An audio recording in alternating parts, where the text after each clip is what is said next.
ప్రార్థన కొరకై దేవుని యొక్క వాక్యాన్ని మనం చూస్తున్నాం. చూడండి, హబక్కూకు రాసిన గ్రంథం 3వ అధ్యాయం 1వ వచనం 2వ వచనం మనము కలిసి చదువుకుందాం. ప్రవక్త హబక్కూకు చేసిన ప్రార్థన వాద్యములతో పాడబడినది. యెహోవా, నిన్ను గురించిన వార్త విని నేను భయపడుచున్నాను. యెహోవా, సంవత్సరము జరుగుతుండగా నీ కార్యము నూతనపరచుము. సంవత్సరము జరుగుతుండగా దాన్ని తెలియచేయము. కోపించుకునే వాత్సల్యము జ్ఞాపకములకు తెచ్చుకోము. ప్రార్థన చేసుకున్న ప్రభు సహాయపడతాయి.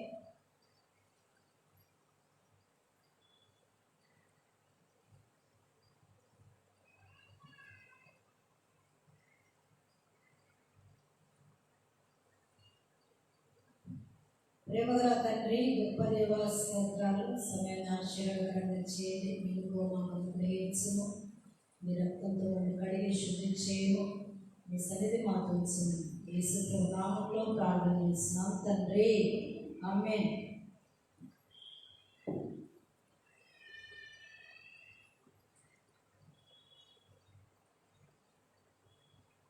మనము హబక్కూకు గ్రంథం 3వ అధ్యాయము 1వ వచనం 2వ వచనం మనము చదువుకుంటూ వచ్చాం.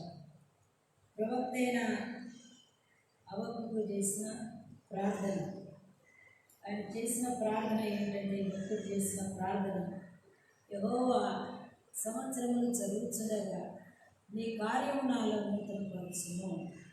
సంవత్సరములు జరుగుతుండగా నీ కార్యము నాలో నూతనపరచుము. దేవుని యొక్క సన్నిధిలో ప్రార్థించడానికి వచ్చిన మనము కూడా మన జీవితంలో మరి మనకు కూడా ఇటువంటి ఆసక్తి ఉండాలి. సంవత్సరము జరుగుతుండగా నీ కార్యము నాలో నూతనపరచుము. నీ కార్యము ఏంటి? ఆ కార్యము అంటే ఆ సెలవు కార్యము నాలో నూతనపరచుము. దినాల్లో దేవుడు మరి మనందరినీ కూడా 8 మాసాలు కాపాడి భద్రపరుస్తూ వచ్చాడు. 9వ మాసం కూడా తీసుకుని వచ్చాడు. అంటే మన జీవితంలో ఆయన కార్యము మనము కూడా అందుకే అటువంటి ఆసక్తితో ప్రార్థించే వారంగా మనం ఉండాలి. హబక్కూకు ఏ రీతిగా దేవా, మరి యెహోవా, సంవత్సరం జరుగుతుండగా నీ కార్యము నాలో నూతనపరచుము. దేవుని యొక్క కార్యం మనలో నూతనముగా ఉండాలి, తాజాగా ఉండాలి, క్రొత్తగా ఉండాలి. దేవుని కార్యం ఎప్పుడు కూడా మన అంతరంగంలో మరి నూతనంగా ఉండాలని మరి ఇక్కడ మనం చూడగలం. చూడండి, బైబిల్లో మనకు తెలుసు, మరి ఇర్మియా గ్రంథం 18వ అధ్యాయంలో మరి కుమ్మరి ఆ యొక్క కుండను తయారు చేసేటప్పుడు మరి ఆ కుండ మరి ఏమైందంటే కుమ్మరి చేతిలో నుండి విడిపోతూ వచ్చింది. మరి మానవుడు కూడా దేవుని యొక్క చేతి నుండి దినాల్లో విడిపోయిన వారుగా ఉన్నారు. పాపంలో జీవిస్తూ దేవుని దూరంగా ఉంటూ మరి అనేక మంది మారు మనసు పొందకుండా మరి దేవుని చేతి నుండి దూరమైన ప్రజలు అనేకులు ఉన్నారు. బైబిల్లో మనకు తెలుసు, ఆదామును దేవుడు మొదట సృష్టించిన తర్వాత మరి ఆదాము అవ్వను కలుగజేసిన తరువాత వారిని దేవుడు మరి తన స్వరూపమందు దేవుడు వారిని సిద్ధపరిచిన తర్వాత వారి జీవితంలో వారు ఏమవుతూ వచ్చారు అంటే దేవునికి దూరం అవుతూ వచ్చారు, దేవునికి దూరం అవుతూ వచ్చారు.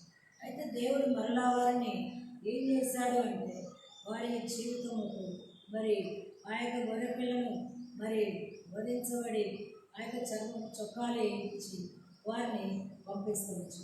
ఇక్కడ అంశం ఇక్కడ ఏంటంటే మరి మొదటి మానవుడు మరి తప్పిపోయినప్పుడు దేవుడు మరలా వారిని మరి ఏం చేశాడంటే ఆ రక్షణ వస్త్రాలను ధరింపజేస్తూ వచ్చాడు. నీ జీవితంలో కూడా పరమ కుమ్మరి అయిన ప్రభువైన యేసుక్రీస్తు వారి చేతుల నుండి విడిపోయి లోకమని అరణ్యంలో నీ జీవిస్తూ ఉన్నావు.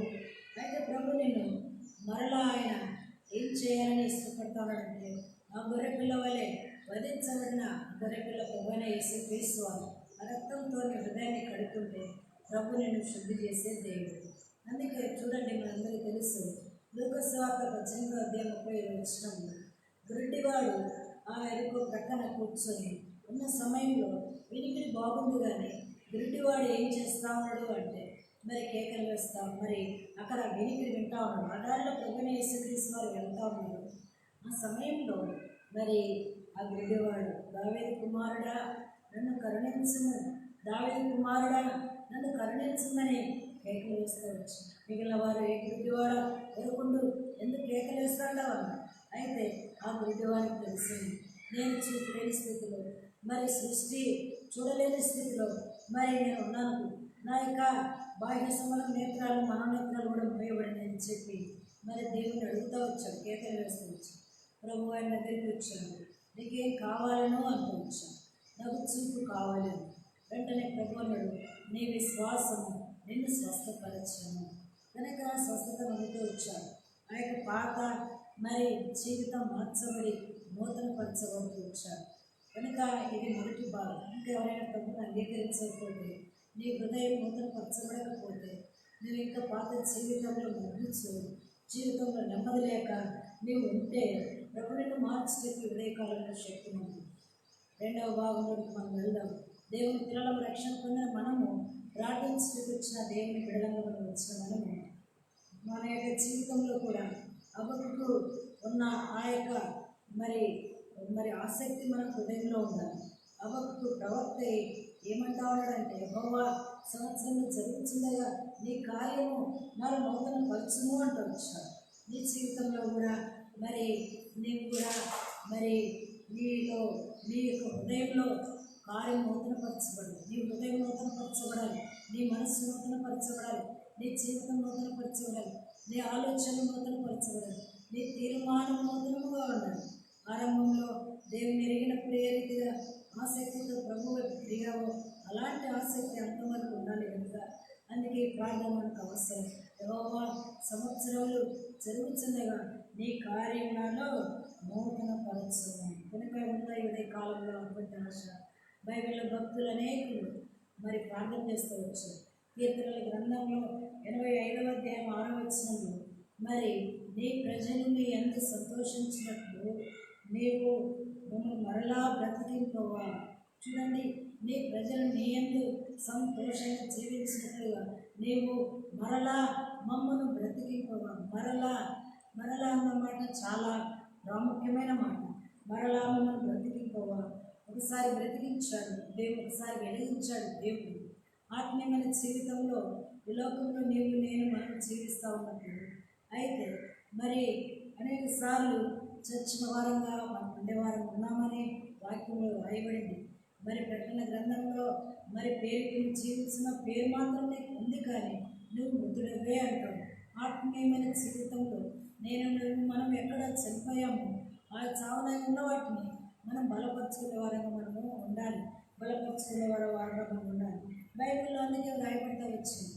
మరి ఆత్మీయమైన జీవితంలో మనం ఏం చేయబడాలి అంటే మనం బ్రతకాలి.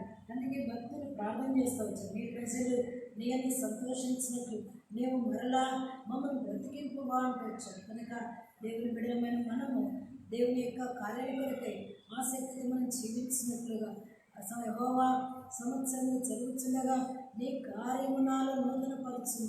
దేవుని బిడ్డ, నీ జీవితంలో కూడా దేవుని కార్యంలో నూతనపరచబడాలని ఆశ నీకుంటే నీవు కూడా దేవుని వైపు నువ్వు ఏం చేయాలంటే అడగాలి. దేవుని అడగాలి. దేవుని ఎప్పుడైతే అడుగుతావో ప్రభు నీకు ఇస్తాడు. బైబిల్లో రాయబడతా వచ్చింది. మరి బైబిల్లో మనకు తెలుసు, రాయబడతా వచ్చింది, నీ మనస్సు మారి రూపాంతరము పొందుతుంది. చూడండి, మనస్సు మారి మన మనస్సు, మన యొక్క స్వభావము, మన నైత్యము, మన యొక్క బుద్ధి, మన స్వబుద్ధి ఇవన్నీ కూడా మార్చబడి మన రూపాంతరం చెందబడతాం. ఎక్కడ? ప్రార్థనలోనే. అందుకే అబక్కు మరి ఏం చేస్తూ వచ్చాడు అంటే, మరి అబక్కు ప్రవక్త, యెహోవా నీ కార్యము సంవత్సరం జరుగుతూ ఉన్నాయి, నీ కార్యములను నూతనపరచు. సంవత్సరం జరిగిపోతూ ఉంది. మన జీవితంలో మనకు తెలుసు, సంవత్సరం గతిస్తూ ఉన్నాయి, వయసు మీరిపోతూ ఉంది. మరి అన్నీ కూడా మనము అన్నీ కూడా కొత్తగా చేసుకునేదానికి ఇష్టపడతా ఉంటాం. ఉదాహరణ గమనిస్తే, బాగా సంబంధమైన ఒక వెహికల్స్ మరలా మనం సర్వీస్కి ఇస్తూ ఉంటాం. తర్వాత మరలా ఏం చేస్తూ ఉంటాం చెప్పండి? మళ్ళీ ఇల్లు శుభ్రం చేయాలంటే మంచిగా నీట్గా సంవత్సరం ఒకసారి శుభ్రం చేస్తూ ఉంటాం. తర్వాత ఇంకేం చేస్తాం? కొన్ని ఎంప్లాయ్మెంట్ అలాగా రెన్యువల్ చేస్తూ ఉంటాం. అలాగనే మరి వాటి విషయంలో అంత కట్టించుకున్నప్పుడు ఆత్మీయమైన జీవితంలో యెహోవా నీ కార్యములను నూతనపరచు. పరిశుద్ధమైన నీ కార్యం, భీకరమైన నీ కార్యం, గంభీరమైన నీ కార్యం, నీ మహత్కార్యం, నీ అద్భుతమైన కార్యం, నీ సెలవు కార్యం నాలో నూతనపరచు. ఇలాంటి ఆశతో నీవు కూడా దేవుని సన్నిధికి రావాలని ప్రభు ఆశిస్తాను. వచ్చావు, ప్రార్థన చేయాలని వచ్చావు, ప్రార్థన కొరకే వచ్చావు, ఆసక్తితో వచ్చావు. ప్రార్థన మరి చేసే సమయంలో ప్రభుత్వం సమ్మతికు, ప్రభువా సంవత్సరం జరిగిపోతుంది, ప్రభువా నా జీవితము ఇంతగానో భద్రపరుచుకొచ్చాను, అయితే నీ కార్యాలను నూతనపరచును, నీ పరిణాలను నూతనపరచు, నువ్వు నాకు నీ కార్యము కనపరచును ప్రభువా అని నీవు దేవుని సన్నిధిలో అడగగలవా? ప్రభు యొక్క సన్నిధిలో నువ్వు అడిగే స్త్రీగా ఉన్నావా? ఆ రీతిగా ఉంటుంది బంధురాలు. ఒకవేళ లేకపోతే ఈ కాలంలో దేవుని సన్నిధికి వచ్చిన నీవు కూడా నీ హృదయాన్ని నూతనపరచుకోవడం చాలా కాలం. బైబిల్లో రాయబడటం వచ్చింది. చూడండి, 2వ దినవృత్తాంతముల గ్రంథం 11వ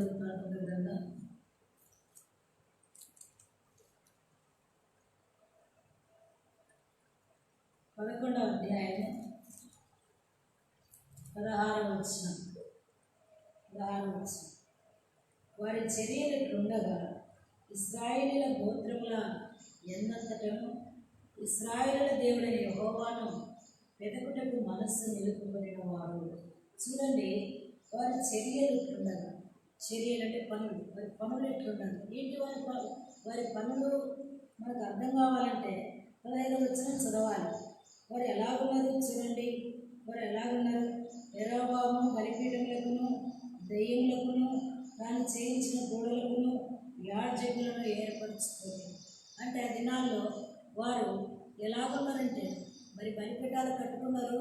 తర్వాత ఇంకా మరి దయ్యములకును గోడలకును యాజకులను ఏర్పాటు చేసుకున్నారు. చూసారా? మాటలు రాని వాటికి యాజకులను ఏర్పాటు చేసుకున్నారు.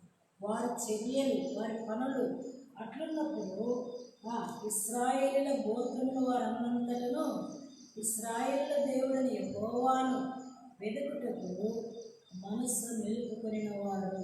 చూడండి, మనస్సు నిలుపుకొనిన వారు ఇశ్రాయేలీయుల దేవుణ్ణి వెదుకుటకు మనస్సు నిలుపుకున్నారు. ఉదయకాల సమయంలో దేవుని వెదుకుటకు వచ్చావా? దేవునికి ప్రత్యక్షం కావాలని వచ్చాం కదా మన ప్రార్థనలో. అయితే వెదుకుటకు మనం మనస్సును నిలుపుకోవాలి. బైబిల్లో పోగొట్టుకుని నాణ్యం గురించి ఉపమానంలో ఆ స్త్రీ దొరికేంత వరకు వెతికింది, దీపం వెలిగించింది, ఇల్లు కూర్చింది, ఆ నాణ్యం దొరికింది. పొరుగు వారితో సంతోషం. గమనించండి, ఇక్కడ అంశం ఇక్కడ ఏంటంటే, నీ జీవితంలో ప్రార్థననే ఒకవేళ అది పోగొట్టుకున్నావేమో, మనం వెతుక్కోవాలి, మనస్సు నిలపాలి. దేవుని వెతుకుటకు మనస్సు నిలపాలి. ఇదే రూపాంతరం చదవబడింది. అందుకనే చూడండి, మరి ఆమె దీపాన్ని వెలిగించింది. నీ ఆత్మీయమైన దీపాన్ని వెలిగించుకోవాలి. ఈ యొక్క కారు చీకటిలో, అందుకే మరి లోకం కారు చీకటి వలె ఉన్న ఈ లోకంలో మరి నీ దీపము వెలుగుతూ ఉండాలి. అందుకే బైబిల్లో ఇశ్రాయేలు ప్రజల కొరకే దేవుడు హెచ్చరిక చేశాడు మోషే ద్వారా. ఇశ్రాయేలీయులు మరి దీపం వెలిగించబడినట్లుగా అచ్చం దంచిన ఒలీవ నూనె నాకు తీసుకుంది. కనుక దీపం నిత్యము వెలుగుతూ ఉండాలి. అది ఒక రోజు వెలిగి రెండవ రోజు మరి తగ్గడం కాదు. కానీ పరిస్థితులు ఏమైనా దేవుని యొక్క బిడలంగా మన యొక్క జీవితంలో మరి మన దీపమును వెలిగించుకోవాలి. మన దీపమును ఆత్మీయమైన దీపాన్ని వెలిగించుకోవాలి. అందుకనే ఇక్కడ వారి ఇశ్రాయేలు గోత్రంలో వారందరూ కూడా ఇశ్రాయేలు దేవుని వెతుకుటకు మనసుని నీ జీవితంలో ప్రార్థన కొరకు వచ్చావు. నువ్వు దేవుని వెతకవా? దేవుని వెతకవా? ఒక స్త్రీ వెతికింది. ఆమె మధ్యలేని మరియా ఎంతగా వెతికిందంటే, నా ప్రభుని ఎవరో తీసుకెళ్ళారు, ఆయన ఎక్కడ ఉంచారు, ఆయన నేను కనుక్కొని నేను మోసుకుపోతాను సమాధాన తోటలోకి. ఎంత ధైర్యం, ఎంత ఆసక్తి, ఎంత పట్టుదల, ఎంత ప్రేమ ఆమెకు, ఎంతగా దేవుని కార్యం మీద అంతగా నూతనపరచమైన స్త్రీగా ఉంటుంది. మీ నా జీవితంలో కూడా అలాంటి స్త్రీలను ఉండాలని హృదయకాలంలో ప్రార్థన కొరకే దేవుడి ఆత్మలను హెచ్చరిక చేస్తాము. ఎన్నో వెతుకుతూ ఉన్నాం, కానీ భూమి దేవుని మార్గములను, దేవుని యొక్క సన్నిధిని మనం వెతికే వారంగా ఉండాలి. బైబిల్లో రాయబడతా వచ్చింది. ఒక్క వచనం తెలుసుకొని మనం ప్రార్థన చేసుకున్నాం. యెహెజ్కేలు గ్రంథం 11వ అధ్యాయం. యెహెజ్కేలు గ్రంథం 11వ అధ్యాయం 19వ వచనం. యెహెజ్కేలు గ్రంథం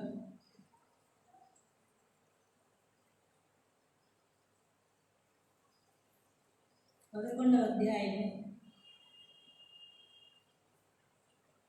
19వ వచనం కలిసి చదువుకుందాం. యెహెజ్కేలు గ్రంథం 11వ అధ్యాయం 19వ వచనం. వారు నా కట్టడలను నా విధులను అనుసరించి గైకొన్నట్లు నేను వారి శరీరంలో నుండి రాతి గుండెను తీసివేసి వారికి మాంసపు గుండెను ఇచ్చి వారికి ఏక మనస్సు కలగజేసి వారి అందరి నూతన ఆత్మ పుట్టింతును. అప్పుడు వారు నాకు జనులై ఉండును, నేను వారికి దేవుడనై ఉండును. చూడండి, రాయబడింది, నేను వారి శరీరములలో నుండి రాతి గుండెను తీసివేసి వారి శరీరంలో నుండి రాతి గుండెను తీసివేసి మాంసపు గుండెను నేను ఇచ్చాను. కొన్నిసార్లు ఇశ్రాయేలు ప్రజలు దేవుడి సొత్తైనప్పటికీ వారు రాతి గుండె వలె వారు మనసు చేసుకుంటూ వచ్చారు.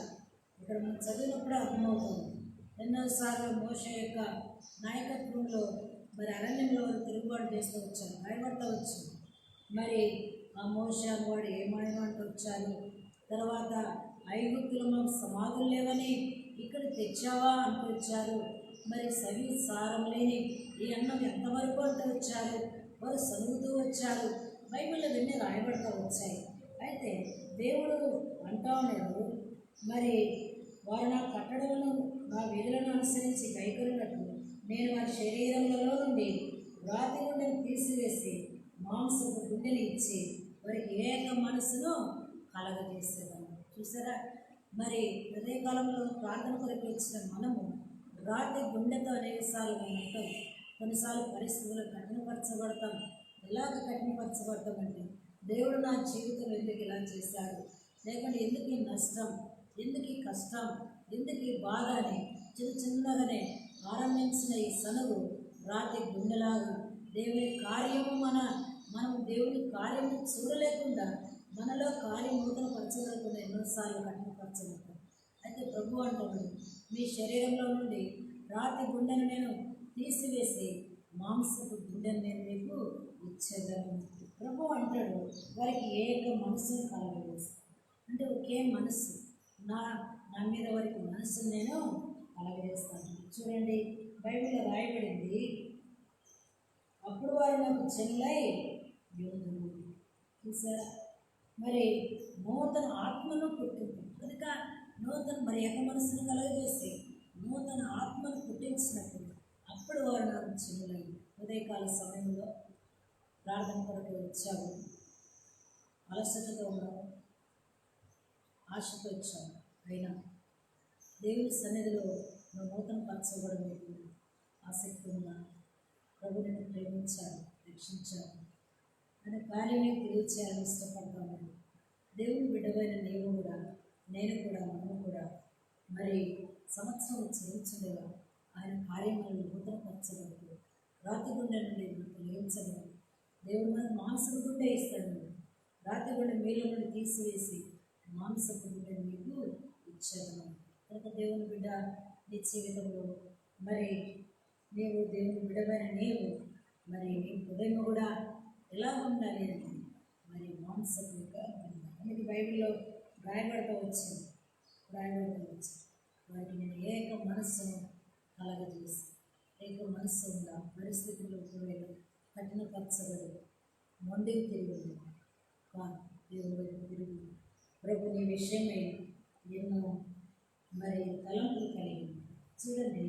ప్రభు అన్నాడు యెషయా గ్రంథం 43:19 ఇదిగో నేను ఒక నూతన క్రియ చేయించున్నాను, అది ఇప్పుడే ఇదిగో నేను ఒక నూతన క్రియ చేసి ఒక క్రొత్త పని చేస్తాను. ప్రభు ఒక క్రొత్త పని చేస్తాను. లాజరు జీవితంలో దేవుడు క్రొత్త పని చేస్తాడు. ఆ ఇంటిలో సర్వశక్తిని రుచిపరచుకుని ఒక క్రొత్త పని చేస్తూ వచ్చాను. యూదులు తమ వారిని విడిచి లాజరు చూసి వచ్చినంతగా క్రొత్త మరి క్రియను జరిగించాడు పని యేసువారు.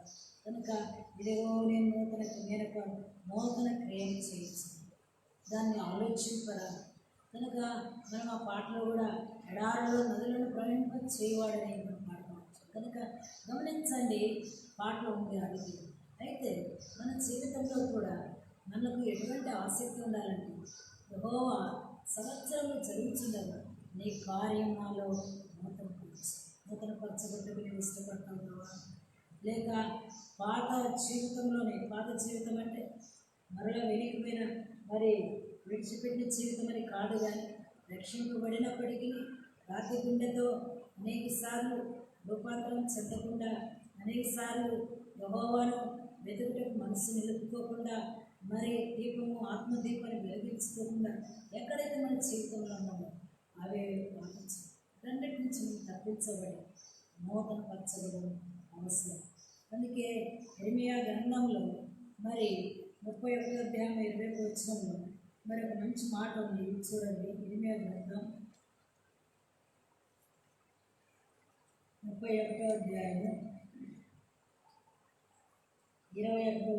ఇశ్రాయేలు కుమారి సరిహద్దులను పాటించును, దావోచును స్తంభములను నిలబెట్టును, నువ్వు వెళ్ళిన రాజమార్గం తట్టు నీ మనస్సు నిలుపుకొని తిరుగుము, ఈ నీ పట్టణము తిరిగి రమ్ము.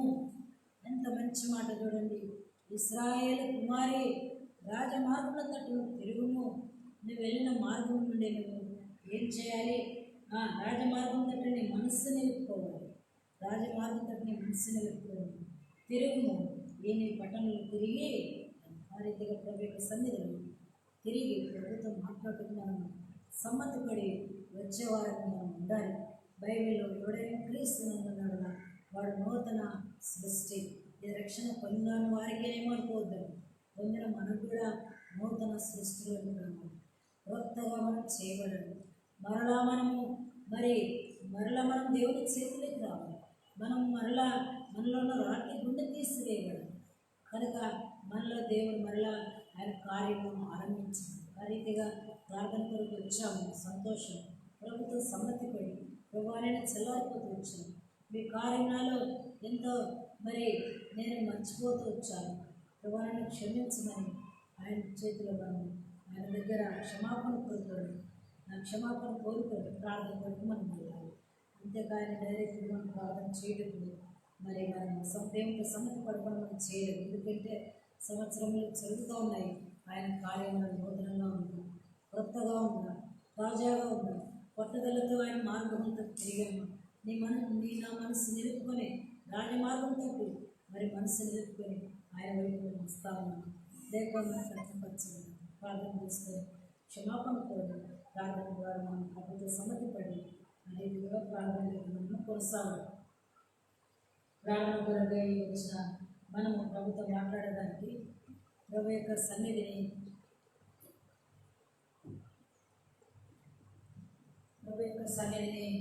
కలిగి ఉండాలని ఆశతో వచ్చాము. చాలా సంతోషం.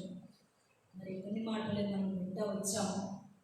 దేవుడు ఆ మాటలతో మన హృదయంలో చోటిచ్చి నెమరు వేసుకుంటూ ధ్యానించుకుంటూ ఎవరి మాటలు ఇవి, ఎవరు నాతో చెప్పారు అవి గ్రహించి మనం ఎలాగో వాటన్నింటి నుండి మనం సమ్మతిపడి ప్రభుతో మన పాత స్వభావం విడిచిపెట్టి ప్రభు తిరిగి ప్రార్థనలను ప్రార్థన చేసుకుందాం.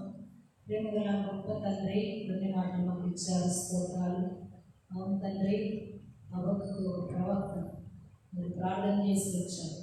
యెహోవా సంవత్సరములు జరుగుతుండగా ఈ కార్యక్రమాలు నూతనపరుచున్నాం.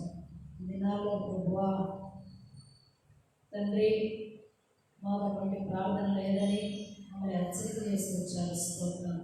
ప్రియమైన తండ్రి, కుమ్మరి చేతులు మట్టి విడిపోయినట్టు ఎన్నోసార్లు మేము విడిపోతూ వచ్చాము.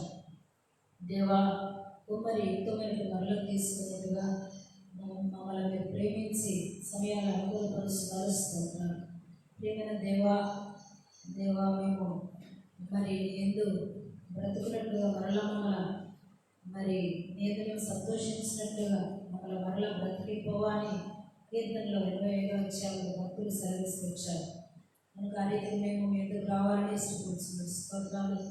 ప్రభా, మా మనస్సు మిమ్మల్ని వెతుకులకు నిలుపుకోవాలని, ఏక మనసు కలిగి ఉండాలని, మా యొక్క ఆత్మ నూతనపరచబడి మీ మార్గముల తట్టు మేము తిరగాలని మీరు ఆశిస్తున్నాం. ఇశ్రాయేలు కుమారి మరి రాజకుమారి సరిహద్దురాలను పాటించుము, మరి రాజమార్గం తట్టు తిరుగుము, మనస్సు నిలుపుకొని తిరిగి రమ్ము అని సెలవిచ్చాం.